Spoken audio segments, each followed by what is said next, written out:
Okay. I wanted to share with Renee that we talked about recording this session for training purposes, and so we're planning on doing that. And I haven't heard back, so I assume it's okay. I did the introduction already, Renee, with you and Jennifer Stanwyck Klimek, and talked about what we were working on and what we're going to be presenting on today, and I encouraged a lot of questions. And so during that BIT situation there, we got the introductions done. So I'm going to turn it over to you, and then I'll come on later, and hopefully we can start talking about some Department of Corrections information in the PowerPoint. So go ahead and take over then. Well, my name's Jennifer Stanwyck. I am actually one of the associate wardens here at Mike Durfee State Prison, and I do a lot of work with a lot of our Second Chance Act information, our reentry information, and our recidivism initiatives. So I was going to give you a little bit of information on that regarding the department, kind of where we're at with those type of programs, and then I'm going to turn it over to Renee, and she's going to go through a lot of the basically dealing with inmates type information, what type of questions they're going to ask, or what type of manipulative techniques they're going to try. So she's going to kind of try to go through some of that. Our intention today, we did send out a presentation. We're not going to go through it slide by slide. It was mostly something intended to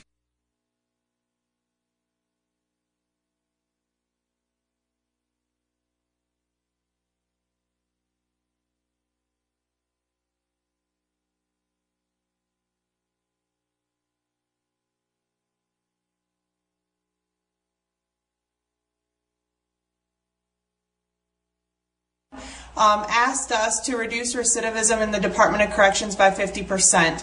And in doing that, it was determined that we needed to start working a lot more collaboratively with other agencies and other departments across the state to really be successful at doing that. And so about a year and a half ago, maybe 2 years ago, Deputy Secretary Filer started working with the Governor's Reentry Council and started working with many of the deputy secretaries at other departments to try to work on what things does the Department of Corrections need to be able to start making offenders more successful on return to the community. And a lot has come out of that task force over the last couple of years, but the biggest one has been that we were awarded a Second Chance Act grant. That grant allowed us to fund specific projects in terms of high-risk offenders, and we did receive that, which ended that funding, but we have been approved for additional funding for this year, and also we have just found out we're going to receive funding hopefully up through 2014 through that. What that allows us to do is provide enhanced services in Rapid City and Sioux Falls for offenders that meet our high-risk criteria.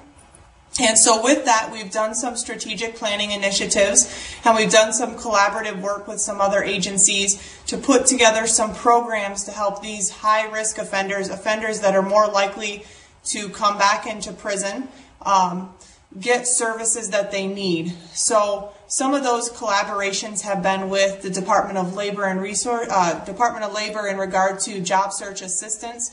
We now offer all of our high-risk offenders a job search curriculum prior to getting out.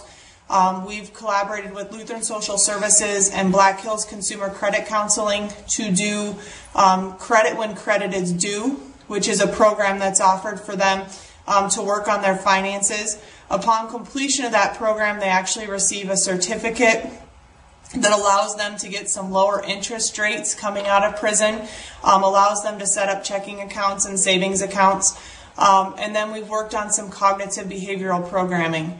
We've also collaborated with Volunteers of America in Sioux Falls to work and develop the Reentry Center in Sioux Falls, and then we're also working with different agencies such as Voc Rehab to try to get inmates' applications for programs completed prior to them releasing, and making sure that inmates have a good, solid release plan prior to them walking out the door. So that's really kind of in a nutshell what we're working on.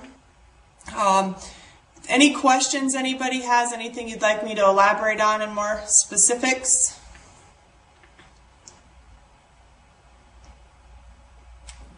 Yeah, this is Steve in Chamberlain.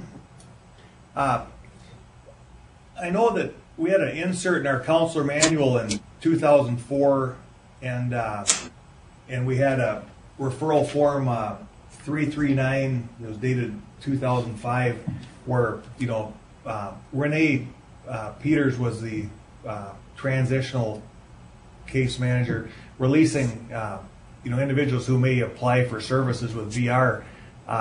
Is that all kind of by the wayside now, and we're kind of running on a new system, or is that still going on in some cases? I think we're still functioning on a similar system. However, I envision, at least what I see coming down the pipeline in the next couple of months, some additional work being done with that. Really what our goal is to focus on our high-risk offenders, those people that through our LSIR assessment, which is our level of services inventory assessment, that score out in the high range. Those offenders we're going to work more specifically on solid release plans. So I would envision you seeing probably more applications for people that fall under that group. We are going to not spend as much time on the remainder of our population. Go ahead. I was just wondering if Speak up. prior, as I was talking to Steve, prior to my taking the job as a trainer, I was the community transition case manager, and what I did is I did the paperwork for rehab services. I'm gone now, so I don't know, is there going to be anybody in DOC that will do those, which is what I think Steve is asking. Who will do those forms? At this point in time, I would envision whomever the case manager is assigned to that offender, the institutional case manager, will work with them on filling that form out. Additionally, if they are releasing to Rapid City or Sioux Falls, they will also be working with the transitional case management staff to do that, and additionally, especially in Sioux Falls, Volunteers of America. They're assisting us with some of that transitional services piece.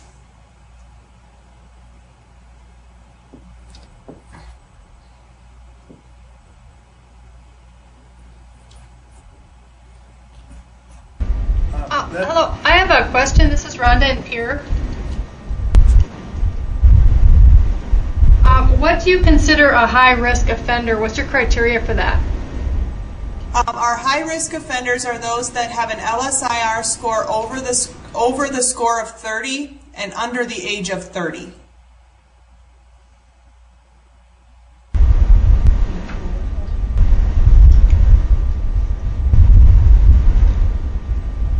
And what is LSI? Can you just briefly explain that? Sure. It's called the Level of Services Inventory, and it is a correctional assessment that the Department of Corrections started using back in about 2005. It goes through and talks about 9 criminogenic needs, and each one of those needs, they receive a score. So there's a score for criminal thinking, there's a score for housing or having the inability to secure solid housing, employment, financial, there's a part on relationships, there's a portion on medical and mental health services, and each one of those subcategories they get a score in, and then they overall get a final score. We've used it, and I think we've done an okay job with it, but in our strategic planning goals a couple of months ago, we decided that we need to start using our assessments a lot more. And so all of our staff are getting some extensive training next week, the 17th through the 20th. And then we are also going to be training several of our staff to be trainers, and they will be able to go out into the community and be able to provide some additional training on those so that other people have a better understanding of what those assessments are and what those scores mean. So if that is something you guys are interested in the future, once we get our staff up to speed, it is something that we would have available to you as some additional training resources. Thank you.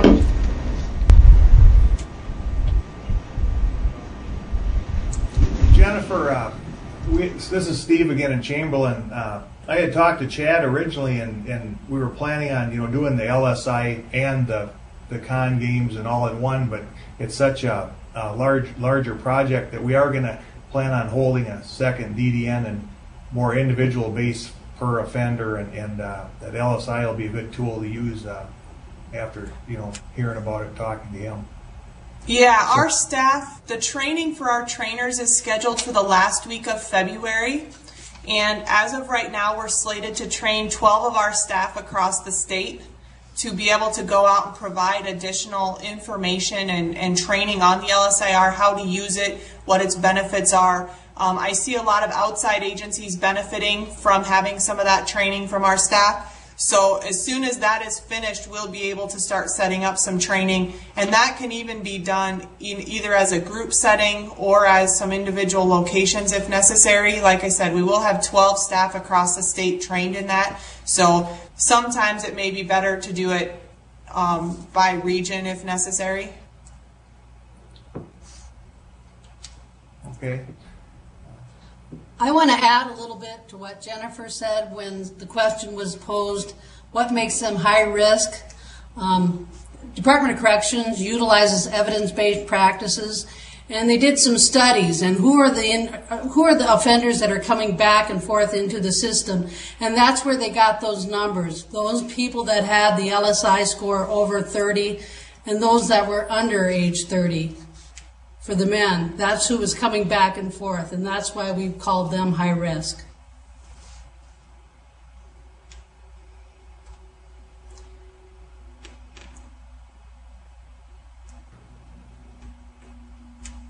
Any other questions regarding that information?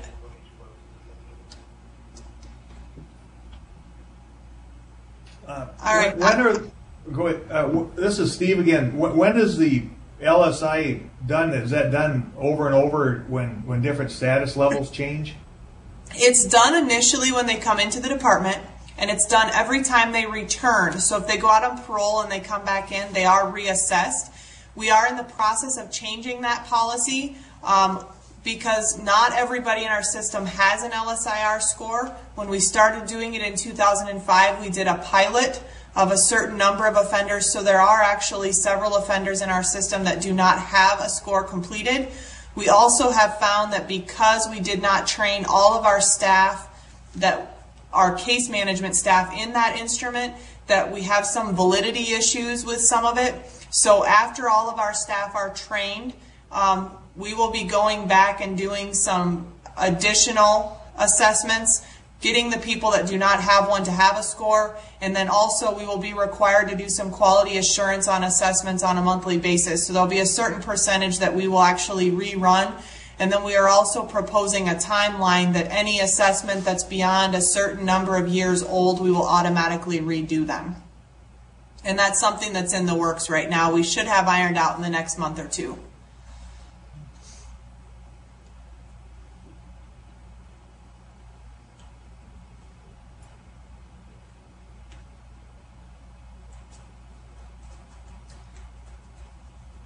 Well, if there are not any other questions for me, I have another meeting I need to be at, but Renee does have a lot of material she's going to go over with you. Having come from the transition services, she does have a lot of information and knows kind of the tricks that they like to play, so I'm going to turn it over to her. I want to thank you for the opportunity for us to share some information with you. If there's anything else that the Department of Corrections can ever assist with in terms of working with offenders, please don't hesitate to give me a call. And Steve has my number, and you're welcome to share that with everybody, Steve. Thank you. Thanks for presenting. Thank you. Before I start, does anybody have any specific questions they want me to address when dealing with offenders? This is If Rapid not, City. Go ahead.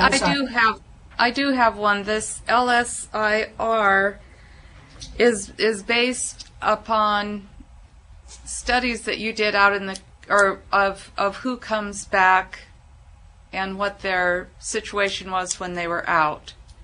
But are there other kinds of studies that you do or other kinds of assessments that you do, like mental health or things like that? There are other assessments, and actually the LSIR is given to everybody. And it's, when I said we did a study on, it's separate than what you just said. They did a study on recidivism, which was separate from the LSIR assessment. And when they looked at who recidivates, who comes back and forth into the prison, that's when they noticed anybody that has a score of 30 or above on their LSI, they tend to come back more. Anybody under the age of 30, they're more impulsive. They tend to come back more. We do the level of service inventory when they come into the system or when they return. We also do mental health assessments, chemical dependency assessments. If they're needed, they have trailer assessments. We will give them further assessments if the mental health professionals and the chemical dependency professionals feel that more are needed, then we'll do that. Okay, thank you. Any other questions? Then I'm going to start a little bit on dealing with inmates, and please stop me at any time should you have any questions or I'm not clear in anything. It's really important to be knowledgeable on what you're doing, to know when you deal with offenders, knowing rules and policies and procedures is very important. It's important for you to be self-confident. They're really good at reading people. They can read people very well. Obviously, one needs to be patient and consistent and always professional. We always talk about being firm, fair, and consistent when dealing with inmates or parolees. They have a strong sense of if you did something for somebody else, then they want it too. And sometimes it's almost like dealing with children, actually. You have to treat everybody the same. And being firm and fair and consistent, certainly recognize that they all have individual differences. But that's really important when you deal with offenders, is to treat everybody the same, because if you don't, they tend to exploit it.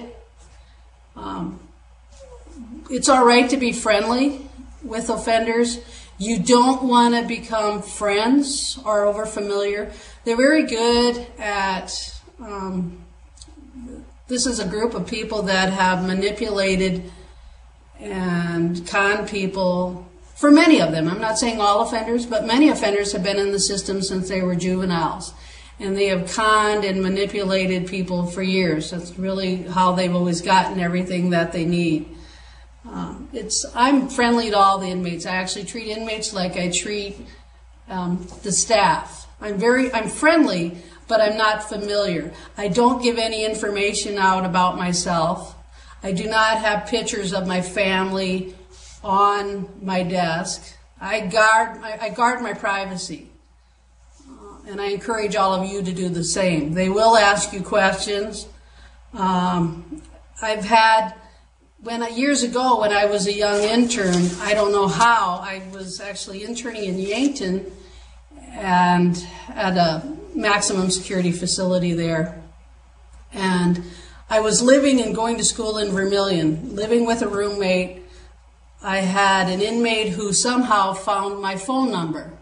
I wasn't listed under my name, but somehow they found my phone number and called me. I had another inmate who got my address and wrote me. I, to this day, don't know how they did it. They're very resourceful. I certainly didn't give it to them. As I said, I really guard my privacy, and I encourage you to do the same. And, the bad thing is we're South Dakotans, and we're Midwesterners, so we're just friendly and naive, and you're in the counseling field. But you need to be a little bit on guard when you deal with offenders, because they can exploit that goodness that you have in your heart. You need to establish what's some appropriate boundaries with them. Boundaries are really important. Here we don't allow them, they're not supposed to ask us any personal questions. And it's sad, because when you're in that counseling mode, or when you're talking to them, and I've done this with offenders before, where you're just having a normal conversation about where you're from, and being from small town South Dakota. And I remember talking to somebody from Burke, and he asked me where I was from. And it would have been so easy to tell him that I was from some small town too, but I just explained, I'm sorry, I don't give out private information about myself. And he was actually okay with that. But I know that's hard for staff, and sometimes it just comes out. But I encourage you strongly just not to give any personal information out about yourself. Doesn't happen often, but it's happened where I know there was a teacher who was getting calls at home, and you certainly don't want that. Don't avoid the need to be popular with offenders. Keep positive attitude. I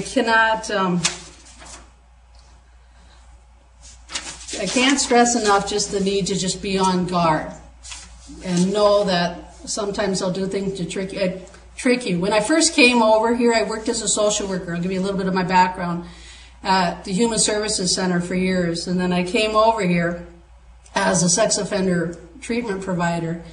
And one of the things I learned is to ask the group, if you're not grooming victims, ask your group, who are you grooming? And so I went in and asked them one day, who are you grooming? And it was fascinating to me. It was all the different things they did to groom staff. And it's a slow process. It's not something that they do overnight. And what they did, they listen a lot. They listen to people's conversations. They listen at the desk to see which officers like which football team. Well, if you're a Green Bay Packers fan, then so am I. And they make that connection. I like the Packers too. It's just subtle little things. They watch staff. They watch our demeanor. They watch, are you professional? Are you sloppy and unkempt? They watch if you're someone who will gossip about other staff or other people, and they size you up. And like I said, they're really good at reading people.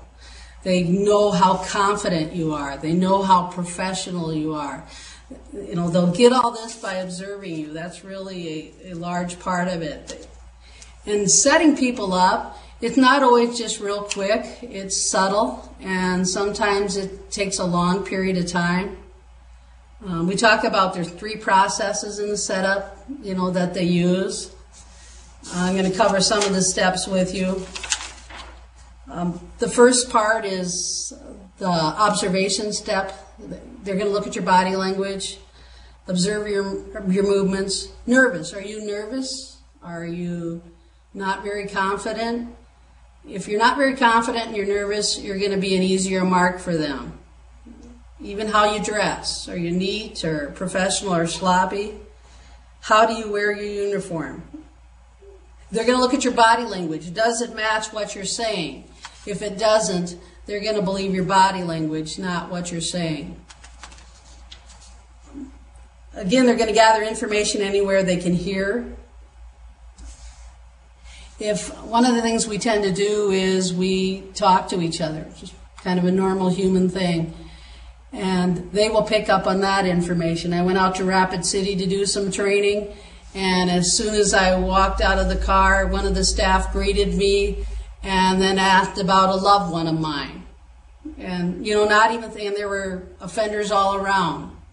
And, he didn't even think. He was just asking how this person was.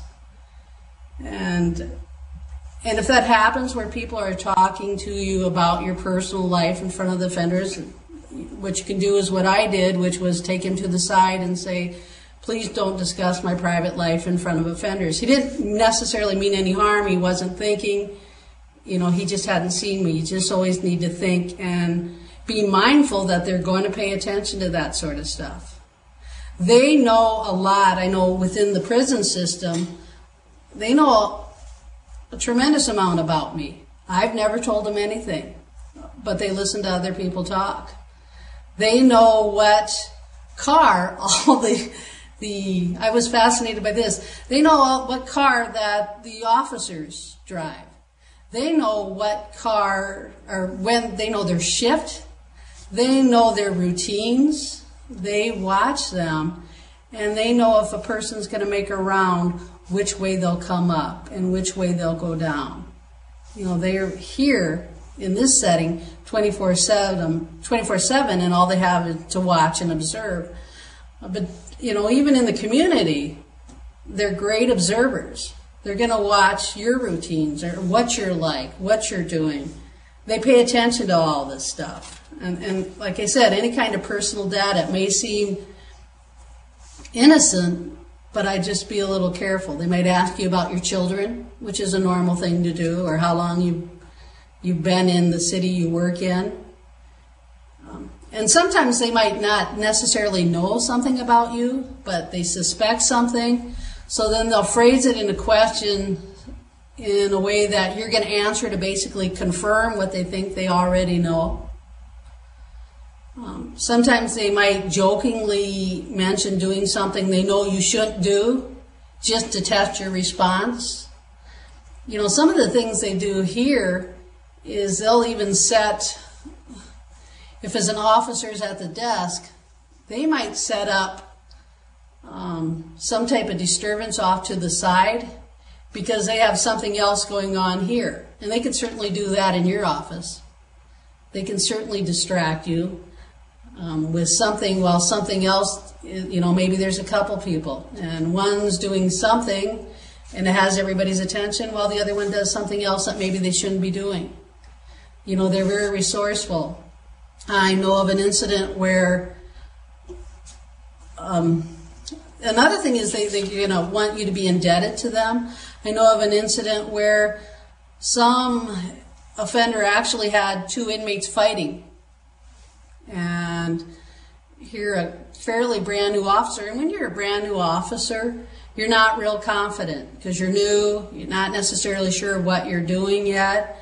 So if the officer comes and tried to break up the fight, and he can't break up these two big inmates, well, then a third inmate comes along and tells them to knock it off, and then they disperse. That officer feels, I don't know if indebted's the correct word, you know, but feels kind of like he's thankful for that inmate, that he owes them, not knowing that that inmate was the one that set it up in the first place. And that's kind of how they'll operate sometimes, and you need to be aware of that and mindful of that. Because they're going to watch you, and they're going to do little tests like that to see what they can get away with. Questions at all of what I've said so far?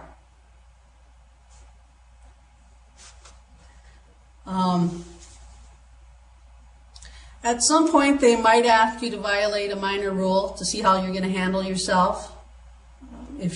Are you going to do anything about it or not? Again, these are all little tests.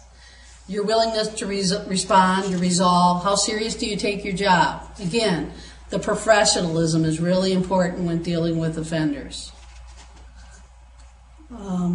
Victims can be either an intentional selection. You know, maybe they're looking for staff who are excessively friendly or naive and trusting nature. Maybe you lack one who lacks experience or easily suggestible. That's going to be a great intentional selection. Again, this is where it kind of helps to pay attention to what people are saying. What they've done here, I know, is they'll listen, and they knew an officer was having trouble with some personal issues, and he talked to the inmate. Some of these guys are very personable, and he started talking to the inmate about his personal problems. He was going through some financial trouble, and the inmate said, well, I can help you earn some extra money, bringing tobacco in, which is a felony in this state. But he knew the guy was down and desperate, and the guy did it and lost his job. And the bad thing is when you do deals with offenders, you need to know that they're going to sell you out at the minute that they get caught. That's just what happens. So unfortunately, this guy lost his job. He was kind of an intentional selection. They groomed him for a long time, got to know him, befriended him, and then took advantage of him. Sometimes there's an accidental selection, and these are all examples that have really happened that I'm giving you. Accidental is it happens across like a hidden weakness. There was a kitchen supervisor got a ride to work one day, and she forgot she had cigarettes in her pocket. And she went down to the work site, and it's like, cigarettes, tobacco's not allowed in the prison system, but here she has them in her pocket, and she found them. And kind of pulled them out in front of the inmates, and they said, oh, don't worry, we're not going to tell you anything, or tell on you. And rather than take them out and, bring them back, she just put them in her locker. But, pretty soon they found out, they said to her, either you give them to us or we're going to get you in trouble. And so then she gave it to him, and then eventually it came out, and she too lost her job. She didn't intentionally mean to bring tobacco onto the facility. She made a mistake. They were in her pockets. Her big mistake wasn't, when she found that out, going back and saying, oh, I brought these in here accidentally, I need to put them out here. Her mistake was putting them in her locker, giving the inmates cigarettes and trusting them that they're not going to tell on her. Unfortunately, she gave them the cigarettes, and what they did with her is they kept making larger and larger demands, and she eventually lost her job, all through something that was just an accident. Once you're pegged, if you've done something from them, they're going to start testing your limits. They're going to ask for more. They're going to nudge the rules a little bit. And they're going to see how are you going to react. Are you somebody, if you shut them down right away and let them know that, you're professional, but you're going to follow the rules, I think they'll respect that, and that's fine, but they're testing you to see, what's your tolerance level, what's your personality. Some people will let them get by with things, and are you going to be the type of person that are going to let them get by and overlook things? Trust your gut. The best advice I ever received and I live by is, when in doubt, say no. When in doubt, say no. If you don't know. And I had no problems saying to offenders, I don't really know, so my answer is going to be no. I don't have problems saying that to them. They do talk, too, among themselves. And it's going to be, as I said, just like, how many of you, when you were young and you wanted something, who did you go to? Did you go to your mother or your dad? I always went to my dad because I wanted whatever it was I wanted. I knew he was easier. And I assume many of you maybe had parents that one was easier than the other. I'm not sure. But offenders are going to be just like that. They're going to talk among themselves. And if you're not going to go to me, or you're not going to get me what I want, then I'm going to go to the next person, or the next person, or the next person. They're very resourceful.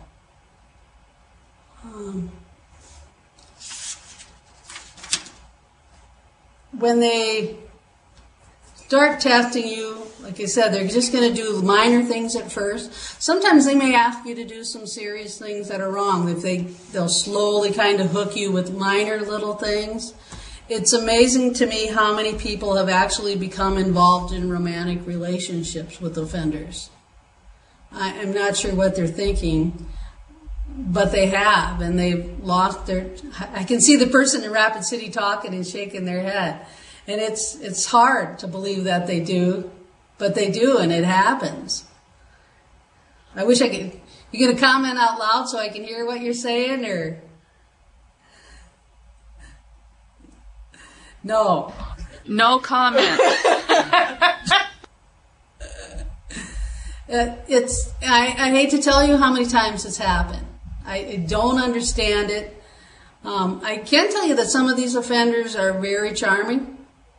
I can understand how one would give up their job and often their families and, you know, their husbands and their children and their life, basically, to be with this offender. But it happens. They can also be, if you're somebody that might be unhappy in your marriage, they'll pick up on that and be more apt to pursue you. Can be quite flattering, not necessarily if they want a romantic relationship with you, but just to try and con you, if you will, to get something that they want. I know last week when I was in Yankton, we were at the minimum unit, and one of the offenders came up, asked me if my name, because he thought he knew me, and I confirmed that yes, I was Renee, and then proceeded to tell me that his mom I worked with him 4 or 5 years ago, and shared that his mom thought I was the nicest person she had ever worked with from Department of Corrections. And so I thought, oh, that's nice, and I like to think that I'm nice. I thought, I don't know if I'm the nicest person, you know, but it's nice to get a compliment. But he went too far with it. He didn't stop there. The next portion of it was, well, my mom said if she ever had trouble, that she would just call Renee Peters and she knew Renee would help her. And most inmates or offenders are better than that. That was obviously, he was just trying to flatter me. He went too far with it. Most of them are really good, where when they do compliment you, and the sad thing is, sometimes they may be complimenting you, and it may actually be true. But there's times they could be complimenting you because they're just trying to schmooze you and manipulate you. They have to survive, and prison's a tough place. And being incarcerated is not an easy thing to do.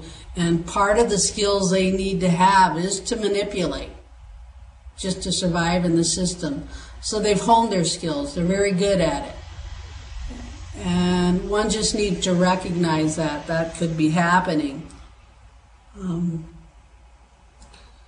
you ever have offenders, just out of curiosity, ever ask you for anything in the community? Anyone?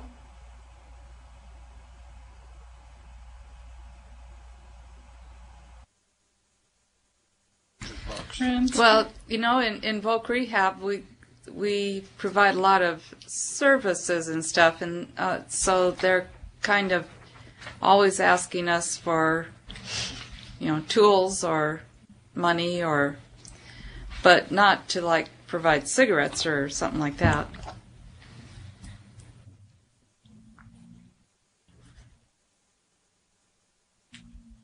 You stunned her into... Nothing's happening. She froze. Hello?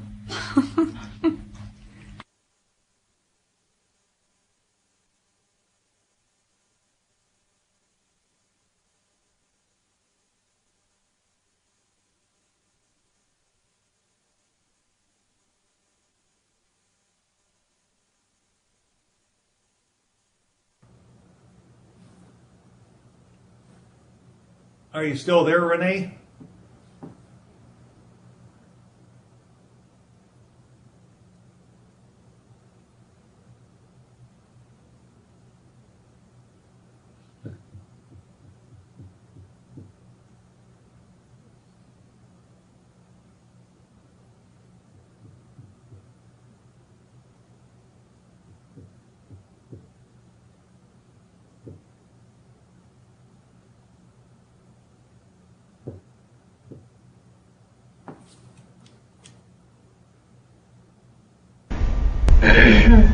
Erica's going to check with Jay and see if she's still connected.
Hey guys, this is Eric from Pier. We temporarily lost the Springfield site, not quite sure why, but we're working to get them reconnected.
Yeah, it went down. It looks like we're up.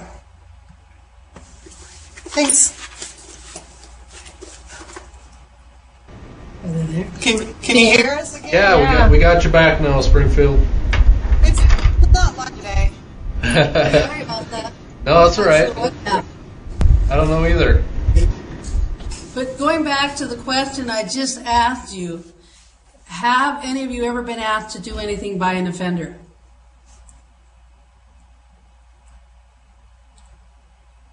Okay, I have once, in Pier, they have to make $1,000 before before they're completely released from prison. And I was working with an individual to get him a job and stuff, and she had cigarettes during the day. She wanted me to hold her cigarettes. Told her no, absolutely not. And then she was also working with migrant seasonal farm workers, and she tried to do the same thing with the lady that worked with migrant seasonal farm workers, and she got mad at both of us because neither one of us would hold on to her cigarettes. But, because she said she couldn't take them back to the prison, so. That's accurate. She was on the community transition program. Mm-hmm. Is everyone familiar with the community transition program? No, I don't think so. Community transition program, a few years ago, one of the things that we were noticing was we had a number of offenders who were reaching their parole dates and weren't able to go out into the community because either they didn't have housing, maybe their families have disowned them, or they didn't have the financial resources to start up into the system. Some of them didn't qualify for a halfway house because perhaps their offenses were violent or they were sex offenders. So we had a list of, I don't know how many offenders, quite a few. I worked with this years ago when this was happening.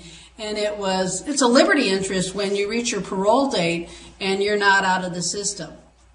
And this seemed to go on every month. We had to keep track of these people and try and get them out. And it was a big struggle trying to get them out when they have no resources, no money, nowhere to go. So the system came up with, in 2004, the Community Transition Program. And what that is what we did is we converted our minimum units. And there's one in Sioux Falls, one in Rapid City, the women's prison in Pierre, and one in Yankton. And we converted a certain amount of beds in each facility as community transition program beds. Yankton, or Rapid City was the one that had the least. They had like 10, and sometimes we could get it up to 18 at the most. But what the program did was allow for people to go into one of those communities, obtain employment in the community, and work at a job making regular wages that you or I would get if we worked like in a manufacturing plant. Say you're in Yankton, you're going to work in a manufacturing plant. They did have to pay some room and board, $18 a day for room and board, but the rest was their money to save up, and it went into an account, their bank account, and once they had enough money where they could move into the community, and you had mentioned $1,000 was often what they would have them save up, but sometimes it's varied. Then they would move in, have enough funding for rent, deposits, and utilities, and then hopefully go on the merry way and be successful. That's part of the community transition program, and it's still in effect today. It's a good program for helping offenders get reacclimated into the society, into the system or community. Bad thing is they do bring a lot of contraband back into the institutions, but for the most part, I think the program's been pretty successful. Has anybody else ever been asked to buy an offender to do anything, or bring anything, or felt like they were being conned in any way? I don't know how often you've worked with offenders at rehab services. Are they more interested for what you can do for them in terms of just employment and that's it?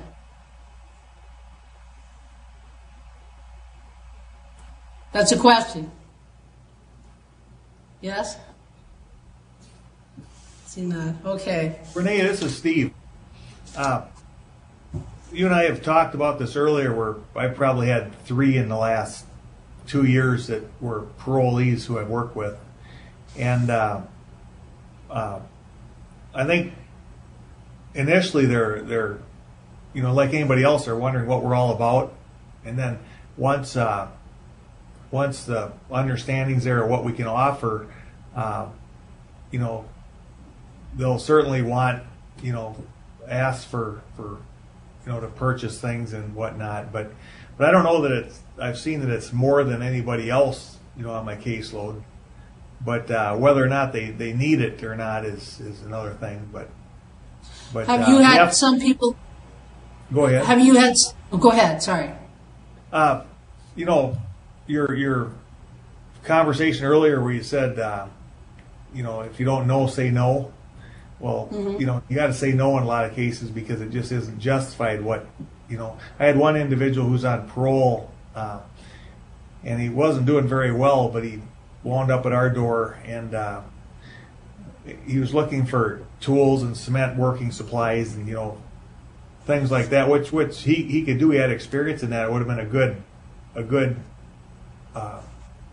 purchase to do that for him. However, I found out he had that stuff already. His boss, I called him and he said, geez, I don't know what John Doe needs this for. He's got all that every day he comes to work, so I suppose he'd go pawn it or something, so I mean, that's happened. But that's a good example. Yeah, that was fairly recent, and so it's just good to be on your toes. I mean, there's probably a couple $100 worth of merchandise, but still, it would have shown that we're vulnerable, and what would it lead to then? So, I think that's a good example, and I think everyone can learn from that. Steve's experience is that they're telling you that you need this for work, and then talking to those employers and is it actually needed or not. I know when I was working with offenders and transitioning them out into the community, I'd always tease them that they were worse than a bunch of old women, the way they would gossip and talk among themselves. And when they find a source that they thought they could get some free things, a number of people would say, well, I want to sign up for rehab services, or I want to sign up for Social Security, or SSI, SSDI. And then when I would ask them what their disability was, they really didn't have one. But it was, they just said, we had heard we could get some things free. And that's what they wanted to do. Certainly some people really need the services, and I always encourage those to apply and to help them. But some people will just try and milk the system, if you will.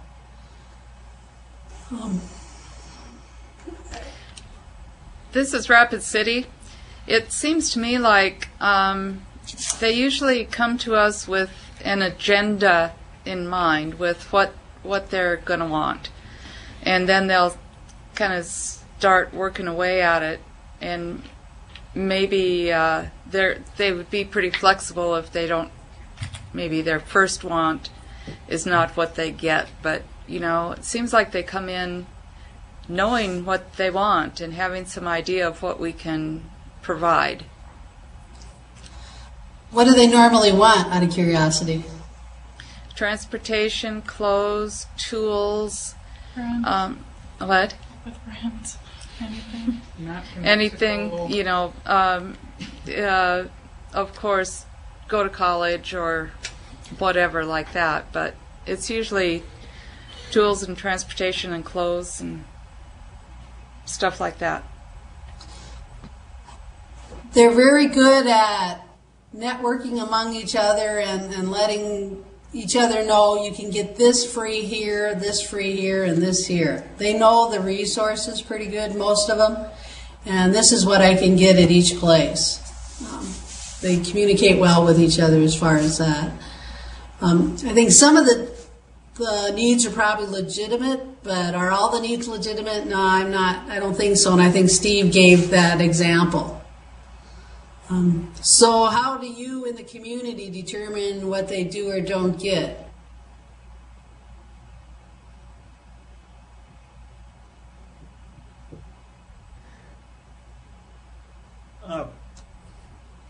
Renee, I think the answer to that question is if the individual is making progress towards a goal we've decided on, then we can keep supporting that goal. But if it's just I want this and there's no matching on their part, then it's a different story. So you can tell if an individual is working towards that goal and they're making a commitment to what's written in the plan, and then we can keep supporting that. So that can lead to more services and whatnot. Well, that certainly makes sense.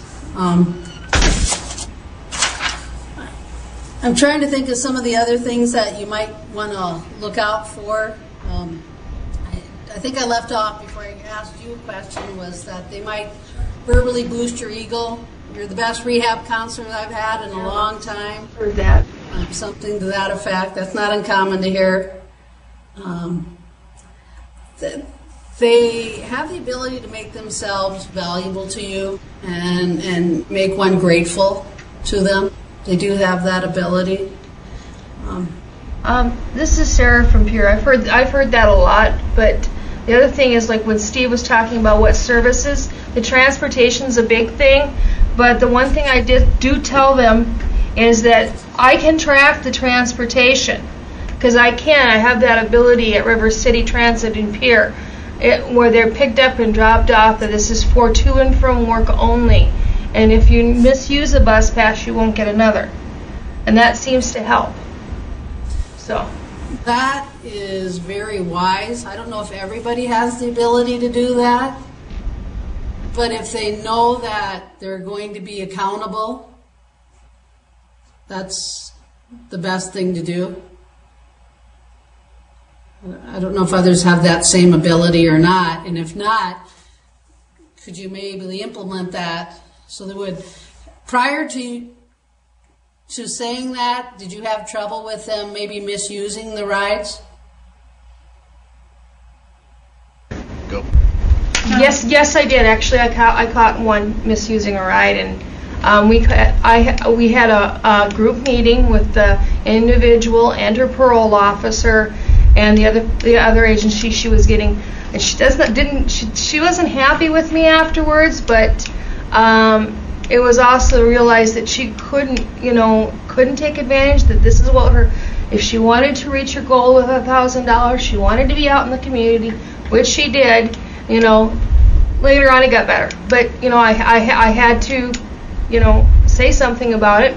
I'm accountable to spend when I'm spending these dollars too. So, and she needed to be accountable, and it wasn't for her to go to her boyfriend's or go shopping, or it was for her to go to her job in the morning and then and come back. So, because she didn't have a full-time job, so. I like that you spoke with the parole agent and incorporated that. I don't know how much of that goes on, but parole agents out there in the community to assist you at any time that you need. Do you have access to who their parole agents are? Yes, in fact, I have them sign a release exactly when we know they're on parole or they're doing the transition program. We have both cell numbers and the regular state office number. So, yeah. Okay, that's good. One thing that I haven't touched on yet was inmates will sometimes try to obtain pity or compassion from you. They have some really good long sob stories about, and they're really good.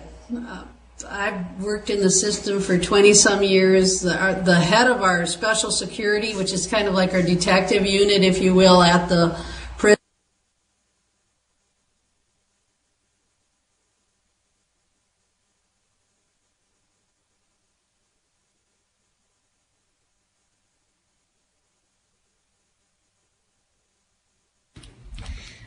I suppose everybody lost him. I know we have out here in Rapid City. Yeah, we lost her. Eric is going to go talk to staff at DDN again.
Technical difficulties, just one moment and we'll have her back. I'm almost sure of it.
Springfield up now?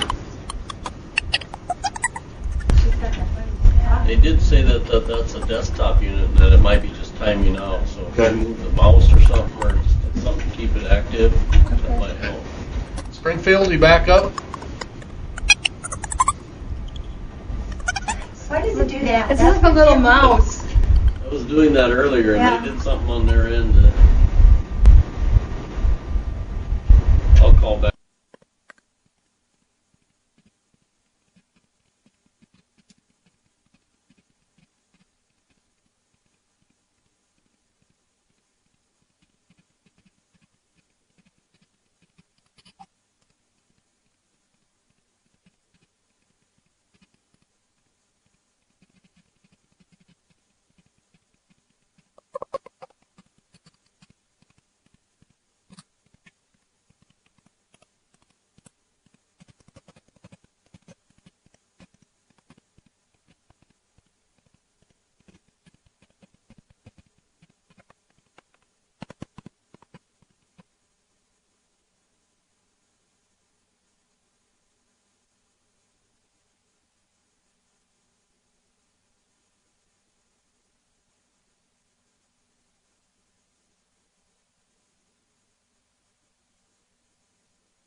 Just another minute. We're trying to get the Springfield site rebooted.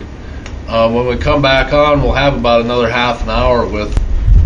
Is it Renee? Is that right? If any of you have questions for Renee now or when she comes back on, it'll be a good time to ask those questions.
I'm wondering if it's our USB port that our camera's hooked to. We can hear you now. Awesome. Can you see us? Yes, we see you also. All right, you're good. All right. We'll try to get it finished. All right, thanks. Bye. Thank you. I apologize. We're having a lot of trouble down here. It just keeps the computer actually keeps shut off. Our tech person here told us that because it's on a laptop, it may help for you to move the mouse once in a while. It may be just timing out. Actually, the computer's completely shutting off. Huh. And Jennifer actually knows quite a bit about computers, and I will touch the mouth occasionally, but it's just not working for whatever reason. The computer's shutting down itself, and Jennifer's not quite sure why that's happening. Okay. So, but I will certainly go ahead and try that. I'm actually almost finished.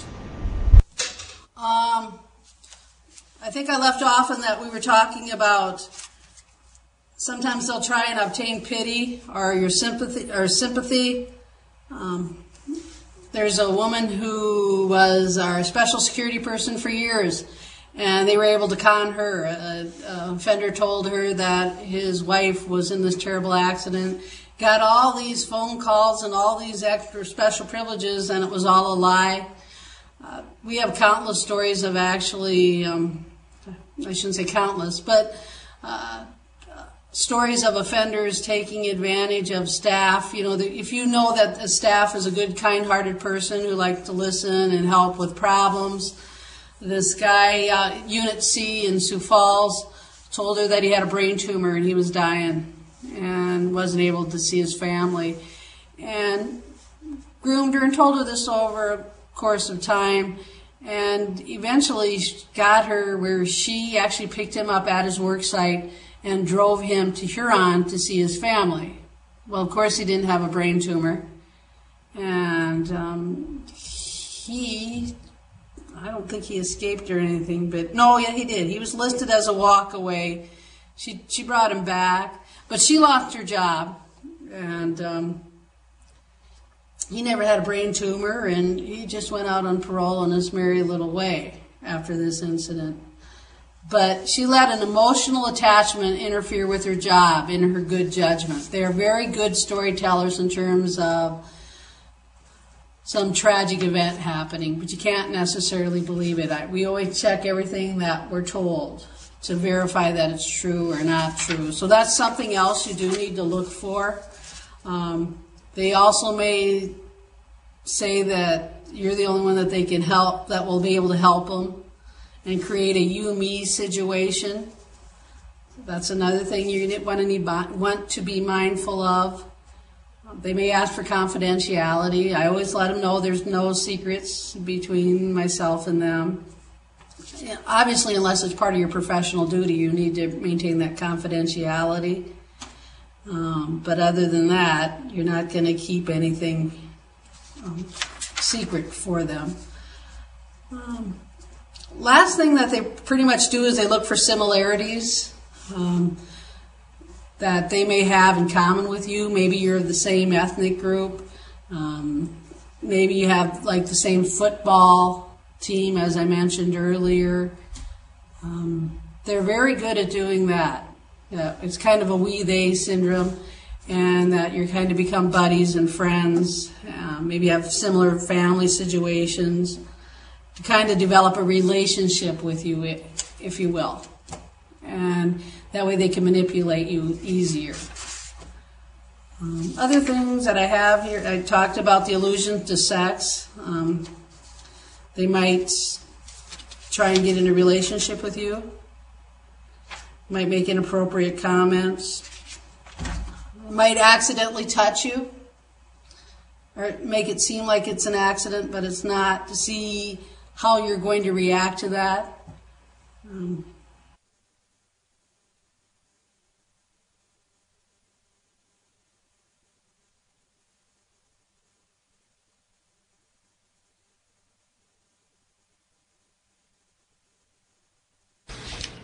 Eric. So Eric, Locked up again.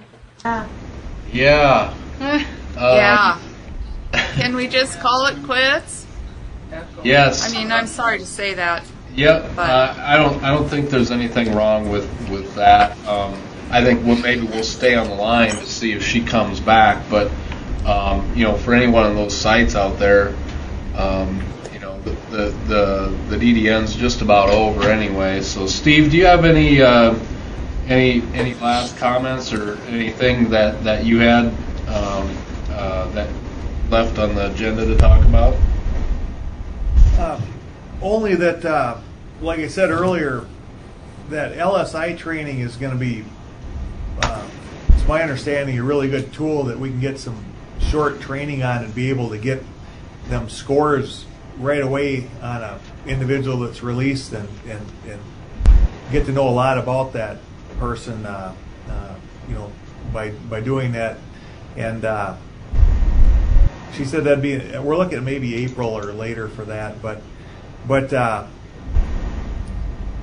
after talking to Renee, it looks like the program guide and the contents of that referral form and that aren't being used, and maybe that'll be something we can look at too. But basically, we got the con game information, so that's all I have for the DDN. I'll stay on the line too and make sure that she's got somebody to talk to when she comes back. All right, appreciate. Steve, this is Janet. Do you know that LSI training is that something that they're going to release that information to people that are working with them? So you're going to have the scores, and you're going to know what the scores mean?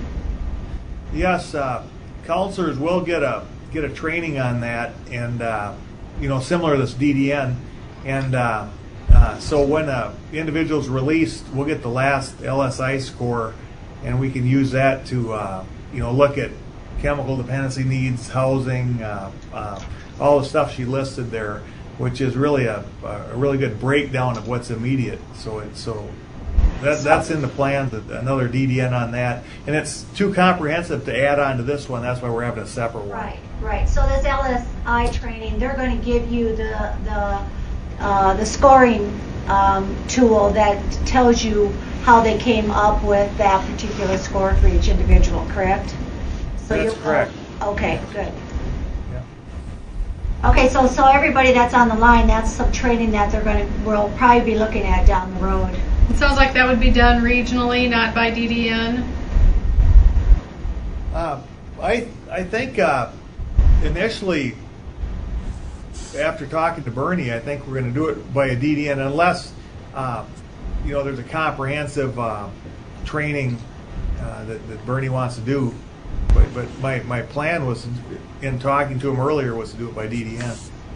And she had mentioned that the trainers, there's going to be 12 trainers around the state. That's why I mentioned having it done regionally.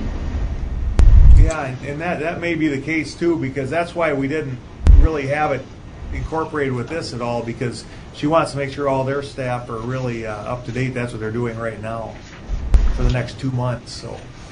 So we will be getting it one way or another. I know that. So. And normally we don't have this bad of technical difficulties. Yeah, I should have asked her to go to Yankton. Well, and the deal is too, there's other studios in that facility. Too bad we didn't move her. Yeah. Maybe we should have thought about that. Well, that was a laptop and all that. Yeah. I don't know. You can tell she knows what she's talking about. Can't see her.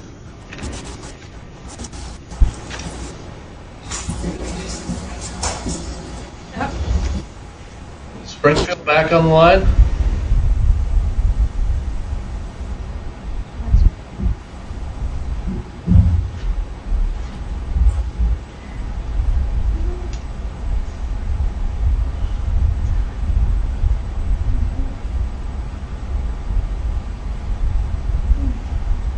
Well,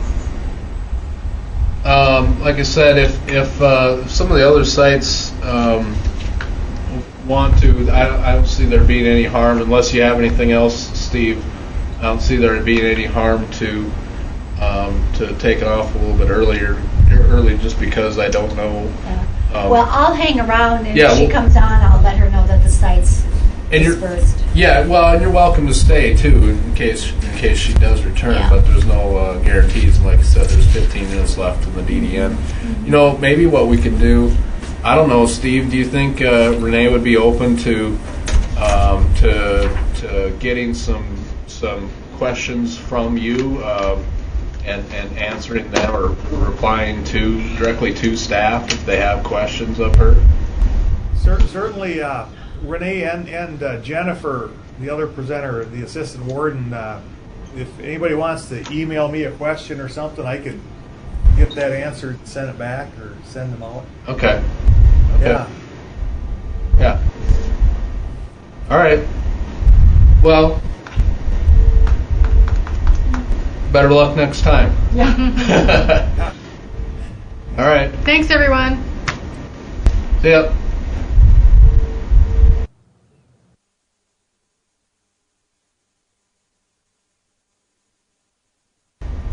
Hey, Steve. Yes. Do you want to give Renee a call and let her know what's up? Yeah, I'll do that right now. Okay.